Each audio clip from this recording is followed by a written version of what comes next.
All right, so 30 minutes, I'm going to combine the first two talks. And obviously, if you just want to ask questions as we go, that's perfectly reasonable. I'm the president of SMSNA and on the board for the AUA. I have no relevant disclosures. We're going to talk about, appropriately working up low T, review the implications of the TRAVERSE trial, and then talk a little bit about supraphysiologic testosterone levels, is a passion of mine, which I've been investigating. So, thought experiment, if your T level couldn't be normal, would you rather have it be high or low? Since we have 4 attendees, what do you think? High or low? High. Anybody low?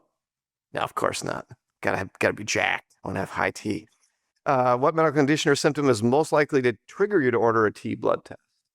It's the most common thing that you see.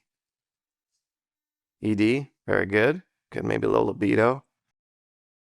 And then after prescribing successfully normalizing T, I am most worried about what makes you lose sleep at night with the testosterone. Nothing. Okay, so crit maybe? All right.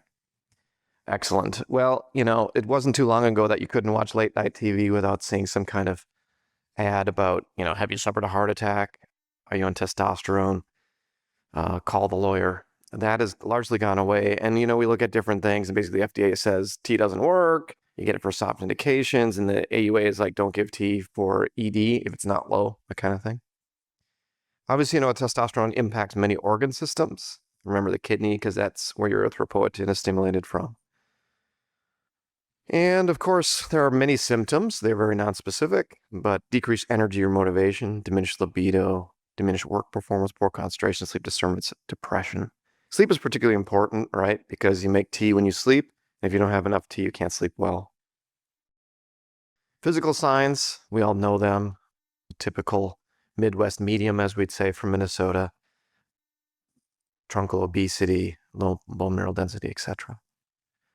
And remember that, of course, that to make the diagnosis of low testosterone, this is both a combined biochemical and symptomatic diagnosis, right? One without the other is not low T. If we look at the Mulligan trial and we just look at the blood values, somewhere in the 30 to 45% range of men are having low T biochemically. Of course, though, when we add symptomatology to this equation, the actual prevalence of low T goes to about 4% less than age 50 and 8% greater than age 50. Okay, so reasonable that 1 in 20 or 1 in 10 below and above 50 respectively will suffer from hypogonadism. Interestingly, though, when we look at the data, the prevalence of low T is actually increasing relative to 20, 30 years ago. Low T is much, much higher. This is very interesting, as we're not sure why that happens. There are 3 known risk factors, actually 2 known risk factors. Getting older, certainly bad for testosterone levels. Why? Because you make less LH and FSH. And then secondly, you have more SHBG, sex hormone binding globulin, right? So you actually have this double hit where your actual useful testosterone is much, much lower as we age.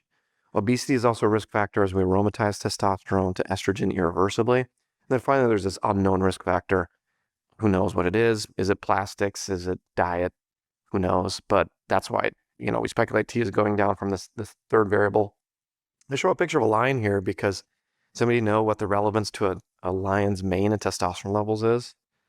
Basically, if your T is good in your lion, you have a very luxurious mane and it glows, and all the female lions find you very attractive. As you get older, your T goes down, the lion's mane actually kind of goes away, turns gray, and then they get kicked out of the pride. So, kind of interesting fact there.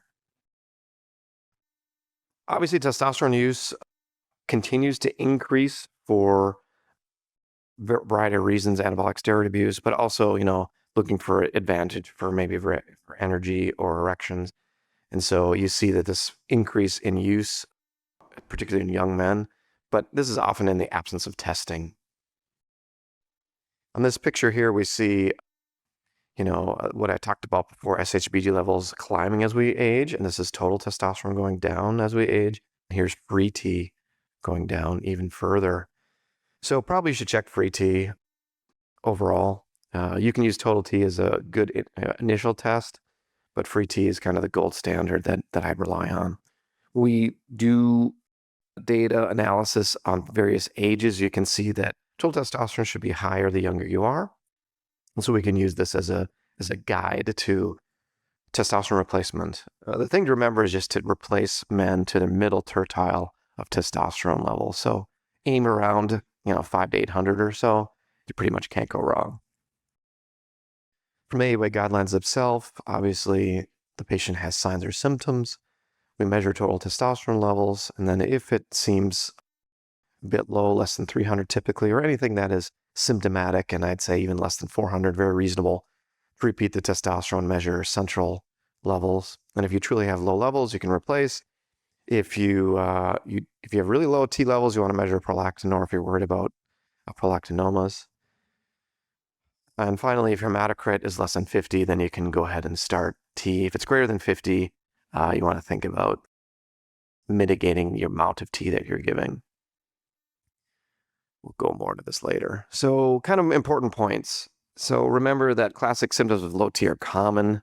They overlap with kind of getting older, being obese, and not being active. And there's a bunch of screeners out there, but none of them are recommended by the guidelines, such as the questionnaire.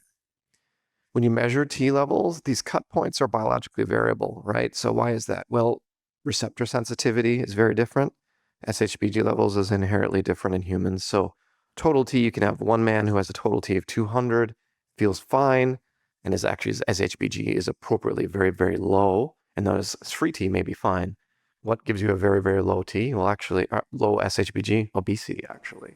So a lot of guys who appear like they may have low testosterone because they're obese, the body compensates, decreases SHBG, and their free T is fine.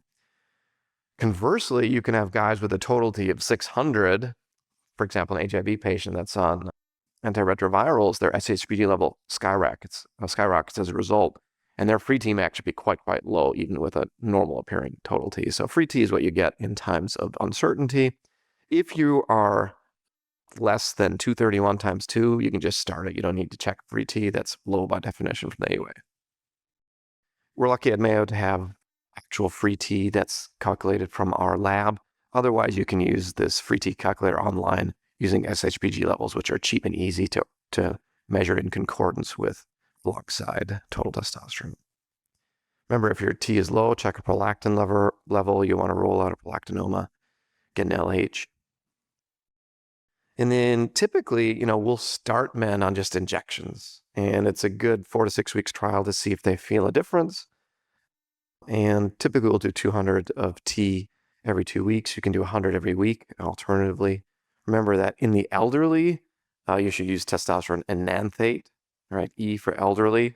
And then typically you're going to use cypionate in young people. Why?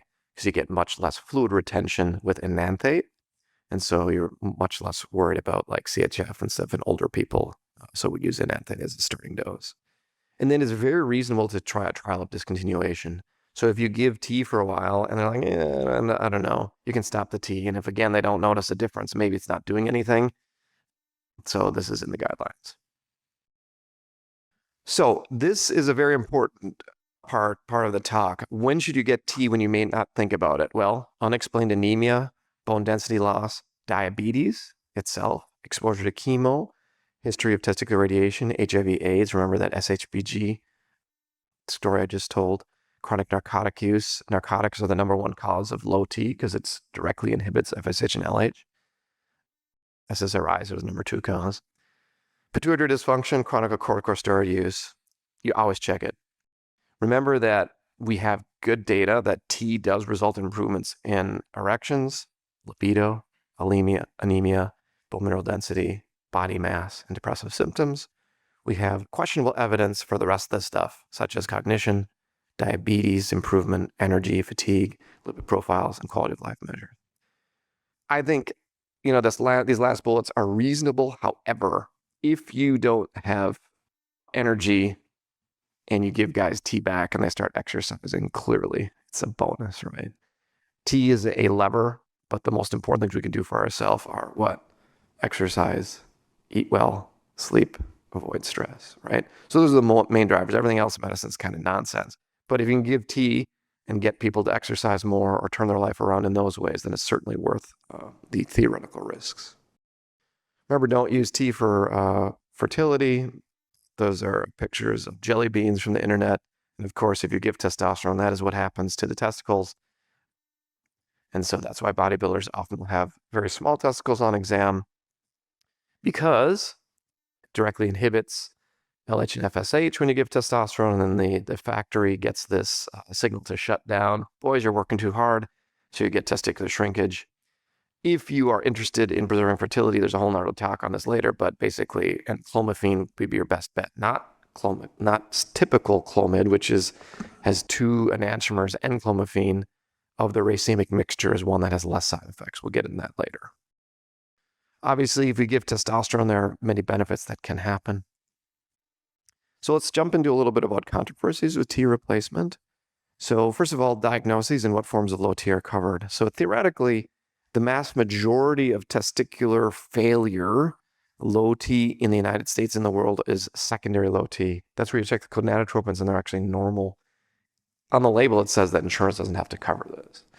The label says it has to cover primary testicular failure, where you have elevated gonadotropins, LH and FSH, trying to compensate for either history of orchiectomy or some kind of problems with boys themselves.